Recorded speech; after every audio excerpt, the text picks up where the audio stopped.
மே மாசம் 25ஆம் தேதி குரு பயிற்சி.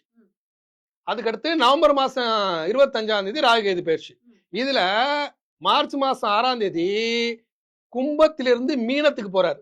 சனி தன்னுடைய மனையிலிருந்து குரு மனையில ஏறி உட்காரார். அந்த நேரத்துல எலெக்ஷன். குருங்கிறது ஓட்டு அரசியல், எலெக்ஷன். அது மாற்றமா? அதுக்கடுத்து மே மாசம் 25ஆம் தேதி குரு பகவானுக்கு உச்ச வீடான கடகத்துக்கு போறாரு. குரு பகவான் உச்சம் அடைகிறார். குரு பகவான் உச்சம் அடையக்கூடிய ராசி கடகராசி. அங்க போய் உட்காராரு. அதனாலதான் கடகராசிக்காரன் யாரா இருந்தாலும் சரிங்க, கடகராசிக்காரன் ஒரு பியூனா இருந்தா கூட அந்த பியூன் சங்கத்துக்கு தலைவரா இருப்பான். ஒரு சாதாரணமா ஒரு ஹோட்டல் நடத்துவான், அந்த ஹோட்டல் சங்கத்துக்கு தலைவரா இருப்பான். என்னைக்கா இருந்தாலும் ஆயிடும். தலைமை பண்புக்கான ராசி கடகராசி.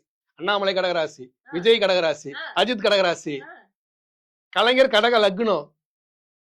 புரியுதுங்களா? இது கடகராசி லிஸ்ட் எடுத்தோம்னா பெருசா இருக்கும். அவன் ஏதாவது ஒரு பதவியில இருப்பான். இல்ல கேட்கும் போதே கொஞ்சம் பயமா தான் இருக்கு. ஏன்னா கடகராசிக்கு தலைமை பண்பு கடகராசி. அவங்களுக்கு எல்லாம் அதுக்கு தகுந்த மாதிரி இந்த யோகத்துல இப்ப கடகராசிக்காரர்களுக்கு யோக சனிகாலம் வேற தொடங்குது. அடிச்சு தூக்கும் பல கடகராசிக்காரனை பட்டைய கலப்போம்.